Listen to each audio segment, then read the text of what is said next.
Hey, mein Name ist Eileen Oelscher, ich bin amtierende Baristameisterin und wir befinden uns heute bei der Hemro Group bei Mahlkönig in Hamburg. Wir schauen uns heute die Mahlkönig X54 Home genauer an. Ich werde öfter gefragt, welche Kaffeemühle sich am besten für zu Hause eignet. Doch diese Frage lässt sich gar nicht so leicht beantworten, denn jeder Benutzer hat individuelle Ansprüche und Wünsche an eine Mühle. Das wirklich Praktische bei dieser Mühle ist, dass sie sich sowohl für die Espresso- als auch für die Filterkaffeevermahlung eignet. Ob Espresso, V60 oder French Press, die X54 Home ist wirklich vielseitig einsetzbar und geschmacklich holt sie das Maximale aus eurem Kaffee heraus. Fangen wir mit der Optik und der Haptik der Mühle an. Die Mahlkönig X54 Home ist in einem wirklich sehr schlichten, schicken und zeitlosen Design entworfen. Eine schöne Form und eine hochwertige Verarbeitung, so wie wir es aus dem Hause Mahlkönig kennen. Sie ähnelt insbesondere den Modellen K30 und E65S aus der Gastronomie, allerdings deutlich kleiner und schmaler für den Hausgebrauch angepasst. Mit 5,1 Kilo wiegt sie etwas mehr als die üblichen Haushaltsmühlen. Ein weiteres schönes Detail bei dieser Mühle ist die austauschbare Front durch die Espresso- und die Filterkaffeehalterung. Hier über den Knopf an der Seite lässt sich einfach die Front austauschen. Das Praktische bei der Espresso-Halterung, sie ist wirklich durch die Schraube auf der Rückseite veränderbar. Möchten wir Filterkaffee vermahlen, nehmen wir die Filterkaffeehalterung und tauschen diese einfach aus. Mit im Lieferumfang enthalten dieser Edelstahlbecher, mit dem wir perfekt den Filterkaffee dosieren können. Der Hopper ist aus einem wirklich sehr robusten Material gebaut, sodass selbst wenn euch der Hopper mal hinfällt, er nicht direkt in zwei Teile auseinanderbricht. Der Hopper lässt sich ganz einfach hier über den Schieber öffnen und schließen. Ganz durchgedrückt ist der Hopper offen. Wenn wir ihn jetzt ein Stück rausziehen, orientieren wir uns an der schwarzen Markierung, muss man mit ein bisschen Vorsicht machen, ist der Hopper geschlossen. Ziehen wir den Schieber ganz raus, können wir den Hopper ganz leicht abnehmen. Kommen wir zu der Bedienung und den Mahlscheiben der X54 Home. In der Mahlkönig X54 Home ist ein 54 mm Scheibenmahlwerk verbaut aus einem Spezialstahl und mit einer Lebensdauer von 800 Kilo angegeben. Mahlkönig gibt hier 25.000 Bezüge an. Hierzu muss man sagen, das hängt natürlich von dem jeweiligen Kaffee, der Röstung und dem Mahlgrad ab. Im Vergleich, andere Hersteller geben hier die Hälfte an Kapazität an. In der Mahlkönig X54 Home ist ein stufenloses Mahlwerk verbaut mit einem Drehrad an der Seite mit einer Skala von 1 bis 35, bei der 1 der feinste Mahlgrad und 35 die gröbste Mahlgradeinstellung ist. Was ich persönlich besonders gut finde, ist, dass das Drehrad nicht 360 Grad verstellbar ist. So weiß der Benutzer zu Hause zu jedem Zeitpunkt, bei welchem Mahlgrad er sich befindet. Auch schön ist, dass das Drehrad sich nicht zu leicht verstellen lässt, sodass man kleine Justierungen und Veränderungen vornehmen kann, ohne dabei den ganzen Mahlgrad zu verstellen. Wir vermahlen innerhalb von einer Sekunde ca. 1 Gramm Espresso. Bei Filterkaffee befinden wir uns bei ungefähr 2,8 Gramm pro Sekunde. Aber auch hier kommt es wirklich darauf an, welchen Kaffee ihr verwendet.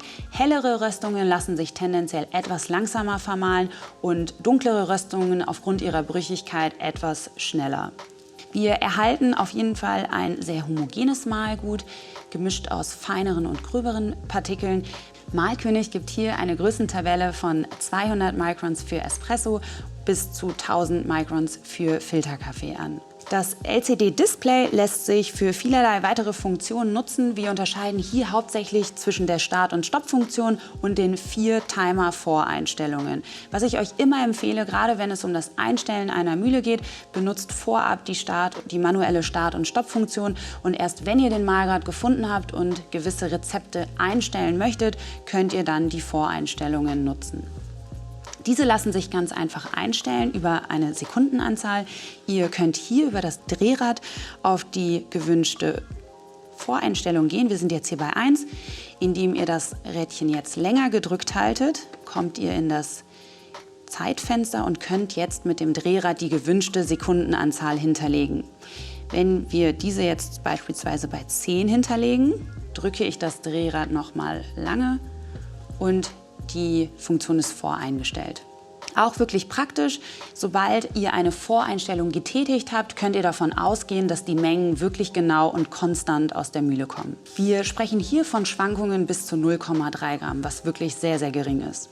Mit einer Motorleistung von 1050 Umdrehungen pro Minute eignet sich die Mahlkönig X54 definitiv für den Hausgebrauch und mit 70 Dezibel ist sie wirklich leise im Vergleich zu anderen Haushaltsmühlen. Kommen wir zum Umstellen des Mahlgrades. Da wir eine Skala von 1 bis 35 haben, gibt es hier natürlich lauter Optionen und einen gewissen Spielraum, den wir einplanen müssen, wenn wir den Mahlgrad umstellen. Was wirklich wichtig ist, gerade wenn es darum geht, den Mahlgrad von grob zu fein verändern, ist es wichtig, dass die Mühle wirklich im Betrieb ist. Angenommen, wir möchten jetzt von Mahlgrad Stufe 25 auf 10 wechseln, sollte die Mühle im Betrieb sein, damit wir einfach die Mahlscheiben schonen. Außerdem ist es wichtig zu wissen, dass ein gewisser Anteil an Kaffeepulver aus der Mühle rausgemahlen werden muss, bis sich der richtige Mahlgrad gesetzt hat. Wir sprechen hier von 2 bis 3 Bezügen. Andersherum, wenn wir nun von einem feinen zu einem groben Mahlgrad gehen, ist es nicht ganz so relevant, aber auch hier ist es nicht verkehrt, erstmal einen gewissen Anteil an Kaffeepulver herauszuholen. Kommen wir nun zu dem spannenden Thema Totraum, was wahrscheinlich viele von euch zu Hause interessiert. Vorab, jede Mühle besitzt über einen gewissen Totraum. Bei der einen Mühle ist es etwas mehr und bei der anderen Mühle etwas weniger. Bei der Mahlkönig X54 Home befinden wir uns hier zwischen 4 und 8 Gramm für die Espresso-Vermahlung. Allerdings hängt der Totraum auch immer davon ab, ob die Mühle schon eingemahlen ist oder nicht. Was man tendenziell sagen kann, bei einer Mühle, die noch nicht eingemahlen ist, ist der Totraum etwas größer als bei einer Mühle, die bereits eingemahlen ist. Das liegt daran, dass am Anfang noch mehr Spielraum zwischen den Mahlscheiben ist. Je länger und je mehr man die Mühle benutzt, umso kleiner wird letztendlich auch der Totraum. Benutzt man jetzt für zu Hause eine Espressobohne und benutzt die Mühle überwiegend für Espresso, ist das gar nicht so weiter wichtig. Bei der Single-Dosierung für Filterkaffee muss man einfach den Totraum mit einrechnen und einplanen. Eine weitere schöne Funktion ist die sogenannte Auto-Sleep-Timer-Funktion. Über die kommt ihr auch über das Display, indem ihr einmal die Start- und Stopp-Funktion und das Drehrad gedrückt haltet. Ihr wartet, bis euch nun eine Zahl angezeigt wird und ihr könnt hier wählen zwischen 3, 5, 10, 20 und 30 Minuten. Die X54 Home lässt sich wirklich sehr einfach und unkompliziert reinigen. Am besten einfach Grinds dafür verwenden. Ihr könnt euch da an der Deckelgröße orientieren, eine Kappe in die Mühle herein und einmal herausmahlen. Am besten im Anschluss 2 bis 3 oder so viele Bezüge aus der Mühle herausmahlen, bis keine weißen Rückstände in der Mühle zurückbleiben. Wenn ihr euch für das Thema Kalibrieren weiter interessiert, schaut einfach mal bei Mahlkönig bei dem YouTube-Kanal vorbei. Da gibt es ein ausführliches Video zum Thema Kalibrieren erklärt und ihr erfahrt, wie ihr das bei der X54 am besten und am einfachsten anwendet. Für 499 € hat Mahlkönig eine Mühle zu einem super Preis-Leistungs-Verhältnis auf den Markt gebracht und hängt damit viele andere Haushaltsmühlen ab. Insbesondere, wenn es darum geht, die Mühle sowohl für Espresso als auch für Filterkaffee zu benutzen. Sie eignet sich für Einsteiger als auch für fortgeschrittene Homebarista. Mit der Mühle werdet ihr geschmacklich wirklich viel Spaß haben. Das war's von mir und bis zum nächsten Mal.